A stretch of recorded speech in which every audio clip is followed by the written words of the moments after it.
જ્યારે મને જાણવા મળ્યું ત્યારે તત્કાલીન અમે ગીતા હોસ્પિટલ પહોંચ્યા અને ગીતા હોસ્પિટલ પહોંચ્યા પછી ત્યાં જાણવા મળ્યું કે દીકરીને બે છોકરાઓ હોય કેન્દ્રીય વિદ્યાલયની જે છોકરાઓ છે એ છોકરાઓ બે બાજુ પકડી અને એને હાથની ઉપર ચેકા કરવામાં આવ્યા અને ચેકા કર્યા બાદ એ દીકરી એના ક્લાસ ટીચર જે છે એમની જાણ કરી અને એમને એવું કીધું કે તું તારા પરિવારને પણ કહેતી નહીં ને તારી એલસીને અમે આપી દઈશું। ત્યારે એલસીને આપવાનું ધમકી બેન જ્યારે આપતી હોય એની ક્લાસ ટીચર ત્યારે દીકરી 3 વાગે સ્કૂલેથી છૂટી અને એના ઘરે જાય છે। ઘરે ગયા પછી એ પોતે પોઈઝન પી અને સૂઈ જાય છે। ત્યારે 6 વાગે ખબર પડે છે એના મમ્મીને, ત્યારે ગીતા હોસ્પિટલમાં દાખલ થાય છે। ત્યારે એ તો ભગવાનનો આભાર માનીએ કે અત્યારે દીકરી બચી ગઈ છે। આ ખૂબ ખરાબ કૃત્ય કર્યું છે। અમારી માગ અત્યારે ગોલાપુર પોલીસ સ્ટેશનની અંદર એફઆઈઆર દાખલ કરી છે અને એનો 24 કલાકની અંદર એને ન્યાય નહીં મળે તો કલેક્ટર કચેરી જઈ કલેક્ટર સાહેબને આવેદનપત્રક આપીશું, સીએમ સાહેબને પણ આવેદનપત્રક આપીશું, ડીએસપી સાહેબને પણ આવેદનપત્રક આપીશું। તમામ પ્રકારે જ્યાં જ્યાં શિક્ષણ ક્ષેત્રે જ્યાં જ્યાં છે ત્યાં તે જગ્યાએ અમે આવેદનપત્રક આપીશું।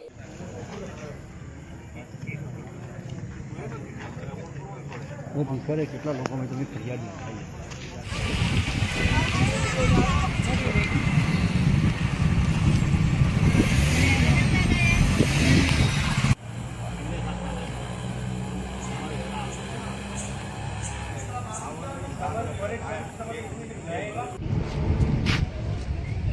સમાજની દીકરી કેન્દ્રીય વિદ્યાલય ચોરમુરાપુરા પાટણ એટલે સરસ્વતીમાં ભણે છે, ધોરણ 8માં ભણે છે। એની 13 વર્ષની ઉંમર છે।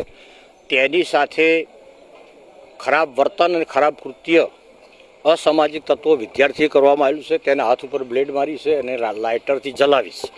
હવે તેના પપ્પાએ પ્રિન્સિપાલને ઘણીવાર રજૂઆત કરી પણ પ્રિન્સિપાલ સાંભળતા નથી, સ્ટાફ પણ સાંભળતો નથી અને એમને સીસીટીવી કુટેજમાં જ્યાં તો પ્રિન્સિપાલ એવું કહે છે કે એનો મને પાસવર્ડની ખબર નથી, પાસવર્ડ ખોવાઈ ગયો છે।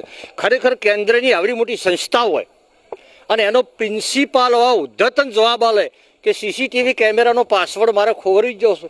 ખરેખર કે ન્યાય લેવા લોકોને જવું કે એટલે સરકારશ્રીની મારી વિનંતી છે કે આ કેન્દ્રીય વિદ્યાલયના તમામ સ્ટાફને આ કૃત્યની અંદર આરોપી તરીકે જોડવો જોઈએ અને અમારી સદારામ સેવા સમિતિ ગુજરાત દ્વારા સમગ્ર ગુજરાતની અંદર સર્વ સમાજની દીકરીને કોઈ પણ દીકરીને કોઈ પણ અસામાજિક તત્વ હેરાન કરશે તો ના છૂટકે એના રક્ષણ માટે, કાયદાના રક્ષણ માટે અને દીકરીની હિફાજત માટે અમે ક્ષત્રિયના દીકરા છે।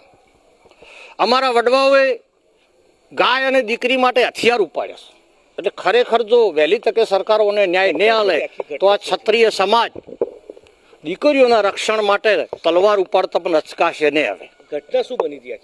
ઘટના એવી બની કે દીકરીને છેલ્લા 4 મહિનાથી આ વિદ્યાર્થીઓ ટોર્ચર કરતા હતા। વારંવાર એના પિતાએ પ્રિન્સિપાલને ફોન કર્યો, એના ક્લાસ ટીચરને ફોન કર્યો, બધા લોકોને ફોન કર્યો પણ સંતોષકારક જવાબ મળ્યો નહીં અને છેલ્લે આ દીકરી ઉપર આટલું ખરાબ કૃત્ય થયું તાર હવે બહાર આવ્યું।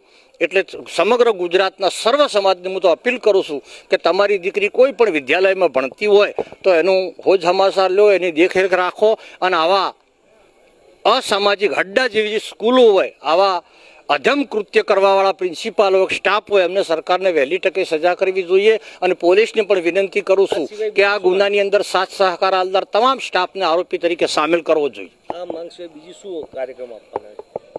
આની સિવાય બીજો શું કાર્યક્રમ એટલે તો ન્યાય અમે સરકારને રજૂઆત કરવા માંગે છે, કેન્દ્ર સરકારને રજૂઆત કરવા માંગે છે, આ ડિપાર્ટમેન્ટને લગતા તમામ અધિકારીઓને રજૂઆત કરવા માંગે છે અને 24 કલાકની અંદર તમામ આરોપીઓને જો એટેક કરવામાં નહીં આવે, એમની સામે કાર્યવાહી કરવામાં નહીં આવે તો સમગ્ર ઉત્તર ગુજરાતનો ઠાકોર સમાજ ભેગો કરીને કેન્દ્રીય વિદ્યાલયનો અમે ઘેરાવો કરીશું। બસ।